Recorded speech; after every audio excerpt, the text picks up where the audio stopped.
આપ તમામને ખબર છે કે દર વર્ષની ભાંતિ આ વર્ષે પણ રાજકોટ જ નહીં સંપૂર્ણ સૌરાષ્ટ્રનો સૌથી મોટો અને સૌથી વિશાળ લોકમેળો, જેમાં સૌરાષ્ટ્ર અને રાજકોટથી ઘણા બધા માણસો વિઝિટ કરતા હોય છે અને આ મેળાનો આનંદ મેળવતા હોય છે.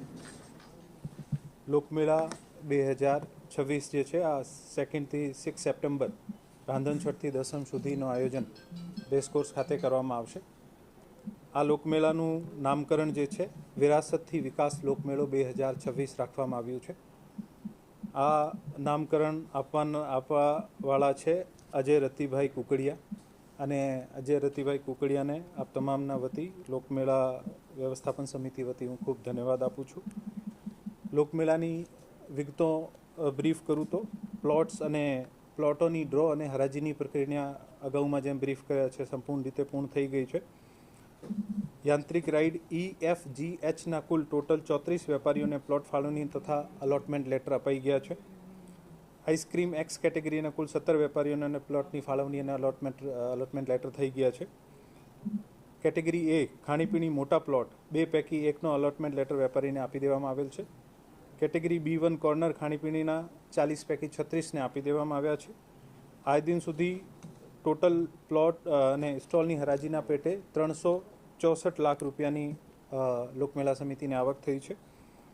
માર્ગ અને મકાન વિભાગ દ્વારા મેળાના સ્થળે પ્લોટિંગની કામગીરી પૂર્ણ કરેલ છે તથા વિવિધ સ્ટોલ માટેના મંડપો તથા સરકારી વિભાગો કંટ્રોલ રૂમ માટેના ડોમ બનાવવાની કામગીરી અત્યારે પ્રગતિમાં છે. માર્ગ અને મકાન વિદ્યુત વિભાગ દ્વારા PGVCL કચેરી ખાતે વીજ કનેક્શન માટેની કામગીરી પ્રગતિમાં છે. યાંત્રિક લાઇસન્સની જે 4 કેટેગરી મેં અગાઉમાં બ્રીફ કરી EFGHના કુલ 34 વેપારીઓને પ્લોટ ફાળવણી અલોટમેન્ટ લેટર મળી ગયા છે. આ લોકો ત્યાં રાઇડ બાંધવાનું શરૂ કરે છે, અત્યારે કામગીરી શરૂ થઈ ગઈ છે અને જે આપણી યાંત્રિક રાઇડ્સની કમિટી છે આ તમામની એપ્લિકેશનની ચકાસણી કરીને ફર્ધર પરવાનગી આપવાની કામગીરી કરશે અને ઇન્સ્પેક્શન, રાઇડ સેફટી, આ તમામ પાસાઓના આસ્પેક્ટનું અધ્યયન કરીને મેળા માટે તમામ ટેન્ડરો જે છે આ કામગીરી પૂર્ણ થઈ ગઈ છે. સિક્યોરિટીના ટેન્ડર, ડ્રોન, વિડીયોગ્રાફી, સિવિલ કામગીરી, મંડપ કામગીરી ઇત્યાદિ પૂર્ણ થઈ ગઈ છે.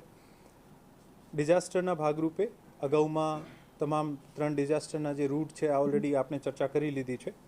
ડિઝાસ્ટર માટે 10 કરોડનો એક પબ્લિક લાયબિલિટીનો વીમો તથા 2 કરોડનો ઇવેન્ટ કેન્સલેશનનો વીમો લેવામાં આવી ગયો છે. આકસ્મિક બનાવોને પહોંચી વળવા માટે એક સેન્ટ્રલ કંટ્રોલ રૂમ બનાવવામાં આવ્યું છે અને તે માટે તમામ અધિકારીઓ કર્મચારીઓના રાઉન્ડ ધ ક્લોક ઓર્ડર કરવામાં આવશે તથા ડિઝાસ્ટર કોરિડોર એક આ વખતે બનાવવામાં આવ્યું છે. આ ડિઝાસ્ટર કોરિડોરમાં કોઈ પણ વ્હીકલ, રાઇડ, કોઈ પણ બીજી રીતેનો દબાણ ન થાય અને માટે સ્પેસિફિક ટીમો બનાવવામાં આવી છે, જેથી આ રૂટનો ઉપયોગ જે છે આ ડિઝાસ્ટર માટે અબાધ રીતે કરી શકાય. ક્રાઉડ કંટ્રોલ માટે લોકમેળામાં ડ્રોન અને AI બેઝ સર્વેલન્સ સિસ્ટમ દ્વારા ક્રાઉડનો મોનિટરિંગ, ક્રાઉડનો મૂવમેન્ટનો મોનિટરિંગ અને જ્યારે ક્રાઉડ વધારે થઈ જતી હોય તો ગેટ્સનો સંચાલન જે છે આ કરવામાં આવશે. ડિઝાસ્ટર અને QRT ટીમ દ્વારા લોકમેળાના સ્થળે એક મોક ડ્રિલનું પણ આયોજન કરવામાં આવશે.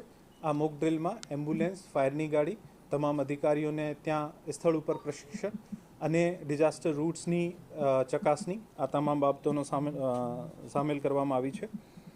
લોકમેળાનું મુખ્ય આકર્ષણ રાઇડ્સ અને નાની મોટી સ્ટોલ્સના સાથે આપણા સાંસ્કૃતિક કાર્યક્રમો પણ હોય છે. દરરોજે 4 થી 8 વાગે વચ્ચે આપણા અહીંયાના જે લોકલ કલાકારો છે, અમે અહીંયા પેપરમાં એક જાહેરાત આપી હતી ની 40 જેવા લોકલ કલાકારો, જેમાં ગાયક પણ છે, જેમાં ડાયરો કરવાવાળા પણ છે, ડાન્સના પરફોર્મન્સવાળા પણ છે. આ 41 જેવા લોકલ કલાકારો જે આપણે અહીંયાના છે અને એક પ્લેટફોર્મ ઉપલબ્ધ કરાવવામાં આવશે. 2 તારીખે લોકમેળાનું ઉદ્ઘાટન કરવાનું છે. ઉદ્ઘાટન માટે મુખ્ય અતિથિ હજી નક્કી કરવાના બાકી છે, જ્યારે નક્કી થશે આપને જાણ કરીશું. 2 તારીખે સાંસ્કૃતિક કાર્યક્રમમાં શ્રી ગોપાલ ભરવાડ, 3 તારીખે શ્રી રાજભા ગઢવી, 4 તારીખે શ્રી શાંતની ત્રિવેદી, 5 તારીખે શ્રી ઉદય ધાંધલ, 6 તારીખે શ્રી સાગર કાચા તથા દિવ્યેશ જેઠવાની જોડી અને આ ઉપરાંત ઉદ્ઘાટનના દિવસે નેવી બેન્ડ દ્વારા અદ્ભુત પ્રસ્તુતિ અને બીજા દિવસે 3 તારીખે પણ સાંજે 7 વાગે નેવી બેન્ડની પ્રસ્તુતિ કરવામાં આવશે.